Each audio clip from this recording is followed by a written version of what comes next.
আজকে হাওড়া কলকাতা ফেরি বন্ধ, হঠাৎ আজকে কেন ফেরি বন্ধ বলে মনে হচ্ছে? ওরা ভেবেছে বোধহয় ফেরি বন্ধ করলে ব্রিগেড বন্ধ হবে।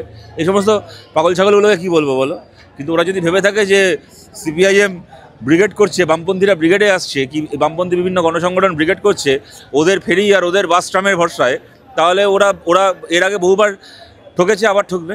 কুণাল ঘোষ বলছে যে ব্রিগেড ভরায় কিন্তু গিয়ে বিজেপিকে ভোট দেয়। দেখো না, কেউ ব্রিগেড ভরায়, কেউ জেল ভরায়, যে রাজনীতি বলতে যা বোঝে ও বলেছে। দিলীপ ঘোষ বলছে যে প্রত্যেক বছর যেরকম দুর্গাপুজো হয়, কালী পুজো হয়, ব্রিগেডও তো প্রত্যেক বছর হয়, তাতে কি যায়? ঠিকই তো হয়, বাংলায় তো দুর্গাপুজো, কালী পুজো, ঈদ, মহরম, ভাইফোঁটা, ব্রিগেড এগুলো স্বাভাবিক, আর রামনবমীটা ম্যানুফ্যাকচার করা। ঠিকই বলে। আজকের এই ব্রিগেডের মূল দেখুন, এই কদিন ধরে দেখতে পাচ্ছেন আমাদের রাজ্যের রাজনীতিকে কীরকমভাবে হিন্দু মুসলমানে ভাগ করার চেষ্টা হয়েছে, এবং কিছুটা হয়তো তারা সফলও হয়েছে। ধর্মের নামে দাঙ্গা হয়েছে, ধর্মের নামে মানুষের প্রাণ গেছে, কিন্তু এটা কখনোই বাংলার চেহারা নয়। এবং সত্যি কথা বলতে দেখুন, যারা ওই ফেসবুকে বসে বসে আমরা বুঝে নেব, আমাদের এই বাহিনী বানাতে হবে, আমাদের দেখে নেব, এই করে নেব, যারা বলে না এ হিন্দুই হোক আর মুসলমান হোক, তাদের পরিবারকে জীবনে দাঙ্গা স্পর্শ করেনি, তারা জীবনে বাড়ির চৌকাঠে দাঙ্গা দেখেনি। যারা যুদ্ধে যায় তারা কখনো যুদ্ধ চায় না, তেমন যারা দাঙ্গায় আপনজনকে হারিয়েছে তারা কখনো দাঙ্গা চায় না।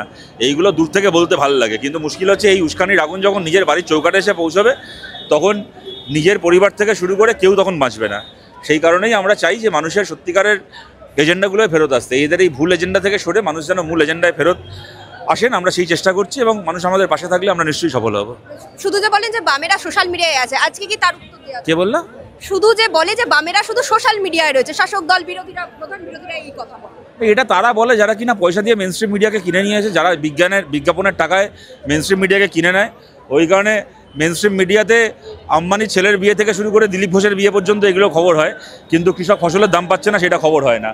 যারা মেন স্ট্রিম মিডিয়াকে কিনে নিয়েছে তারা যখন দেখে যে সোশ্যাল মিডিয়ার মাধ্যমে বামপন্থীদের খবর মানুষের কাছে পৌঁছে যাচ্ছে, তখন তাদের গাত্রোদ্দাহ হয়, সেটাকে নিয়ে ওরা ব্যঙ্গ বিদ্রুপ করে।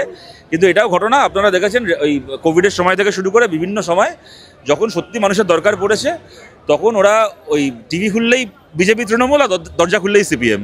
কোভিডের সময়ও মানুষ দেখেছেন। সুতরাং আমরা প্রয়োজন মতো সোশ্যাল মিডিয়াতেও আছি, প্রয়োজন মতো রাস্তাতেও আছি, মানুষের দরকারে রেড ভলেন্টিয়ার হয়ে মানুষের দরজাতেও আছি। হ্যাঁ ঠিক আছে, আমরা আসি সোশ্যাল মিডিয়াতে, এই নিয়ে লজ্জার কোনো ব্যাপার নেই, ঠাকঠাক গুড়গুড়ের কোনো ব্যাপার নেই। আমরা বেশ করেছি, আমরা সোশ্যাল মিডিয়ায় আছি।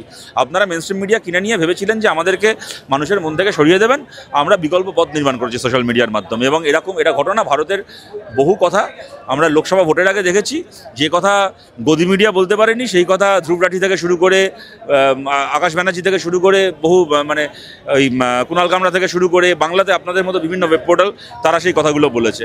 এই আপনারা হাউতে কদিন আগে যে খবর করলেন যে দেউচা পাশামিতে স্কুলের ভেতর মদের বোতল পড়ে আছে, মেন স্ট্রিম মিডিয়াকে কে বারণ করেছিল খবরটা করতে? কেউ বারণ করেছিল? করলো না কেন? একটা স্কুলের ভেতর, সরকারি স্কুলের ভেতর মদের খালি বোতল পড়ে আছে। এই যে নমশূদ্র মানুষকে, দলিত মানুষকে মন্দিরে ঢুকতে দেওয়া হচ্ছে না, আপনারা বাঁকুড়ায় না বর্ধমানে, আপনাদের বাঁকুড়ায় আপনারা খবর করলেন, আপনাদের হাউ খবর করলো, কেউ বারণ করেছিল মেন স্ট্রিম মিডিয়াকে খবরটা করতে? কেউ তো বারণ করেনি। তোমরা হচ্ছে পয়সা দিয়ে কিনে নিয়ে দলিত বলে মানুষকে মন্দিরে ঢুকতে দেওয়া হবে না, বাচ্চাদের পড়াশুনোর স্কুল বন্ধ করে রাত্রিবেলা তৃণমূলের লোকেরা বসে মাল খাবে, তার খবর মেন স্ট্রিম মিডিয়া করবে না। তো সেইগুলো যদি সোশ্যাল মিডিয়ার মাধ্যমে মানুষের কাছে পৌঁছয়, কি ভুল করেছি? বেশ করেছি, পৌঁছেছি, আরও বেশি করে পৌঁছাবো। মৌসুমীদি রয়েছে এই মুহূর্তে আমাদের সঙ্গে। বারবার যেভাবে কটাক্ষের শিকার হতে হয়েছে সোশ্যাল মিডিয়াতে, বারবার প্রতিবাদ করার পর, আজকে এই মিছিলে আসার পর, আজকে ব্রিগেডে যাওয়ার পর আবারও কি সেই কটাক্ষ ধেয়ে আসবে? হ্যাঁ, তাতে তো কিছু এসে যায় না, কারণ সারা বছর বামপন্থার পথে চলি শুধুমাত্র এই দিনটা প্রত্যেকটা অপোজিশন পার্টিকে দেখানোর জন্য। শূন্য হলেও এই দিনটায় যে এতগুলো মানুষ আমাদের সঙ্গে ব্রিগেডে যায়, ব্রিগেডে জমায়েত হয়, এটা আমাদের অনেক বড় পাওয়ার। এই পাওয়ারের জন্য আমাদের চুরি করতে হয় না, ডাকাতি করতে হয় না, ঘুষ দিতে হয় না, কিচ্ছু করতে হয় না। এটা শুধুমাত্র রাজনীতি, বামপন্থের ভালোবাসা আর লাল সালামের ভালোবাসা, এইটা আজীবন কাল থাকবে। এটা আমাদের থেকে কেউ কেড়ে নিতে পারবে না।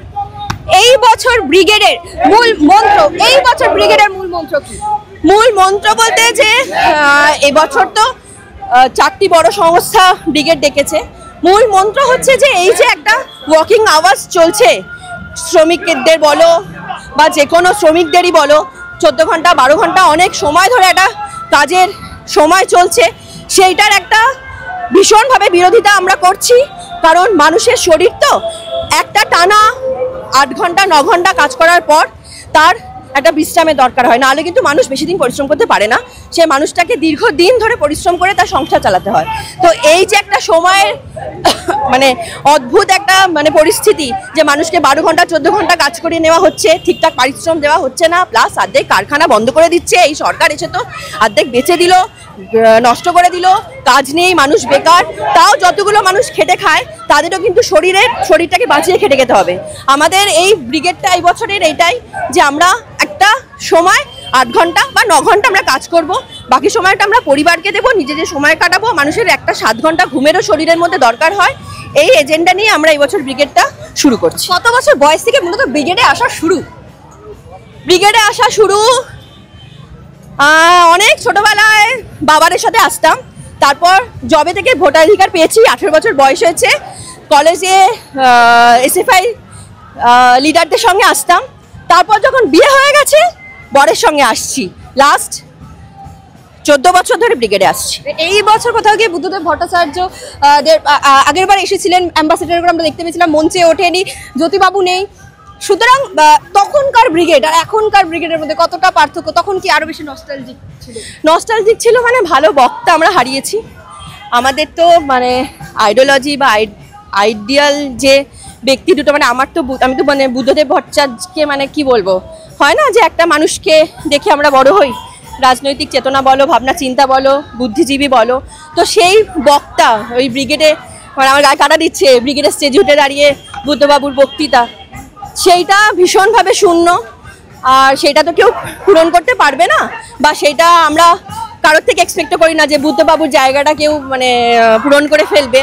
তো সেই জায়গাটা আমাদের মানে শূন্য থাকবে। মানে আমি তো ব্রিগেডে দাঁড়িয়েও বুদ্ধবাবুকে আজকেও দেখবো যে উনি মাইক হাতে কথা বলছেন। ওই জায়গাটা আমাদের মানে স্মৃতির মধ্যে, আমরা যারা 34 বছরের বামপন্থা দেখিনি, কিন্তু আমি 87-88 সালে জন্মেছি, যতটুকু বামপন্থা দেখেছি আমার ওই স্মৃতিতে সারা জীবন থাকবে। এবং কোথাও গিয়ে বলে যে বর্তমানে শাসক দলের পক্ষ থেকে আসে যে কোথায় নেত্রী, কোথায় বামেদের। আমি বলছি যে মীনাক্ষী মতো যারা রয়েছে এখন, দীপশিতাদি, তারা কি কোথাও গিয়ে প্রতিভাময় মনে হয় এখনো?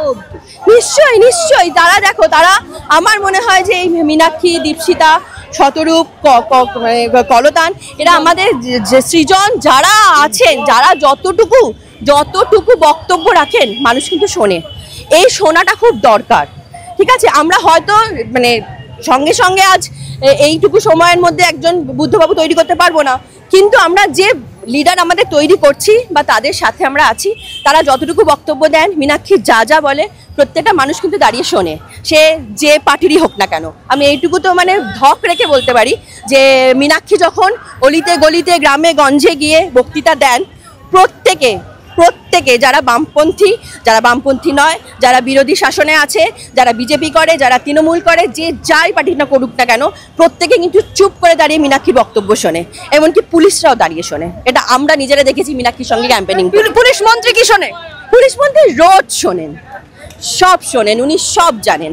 আমিও যে বলবো উনি তাও শুনবেন, কারণ উনি ভালোবাসেন, উনি এইটা ভালোবাসেন যে ওনাকে নিয়ে আলোচনা হচ্ছে, ওনাকে নিয়ে আমরা ওনাকে সময় দিচ্ছি, এটা উনি ভালোবাসেন।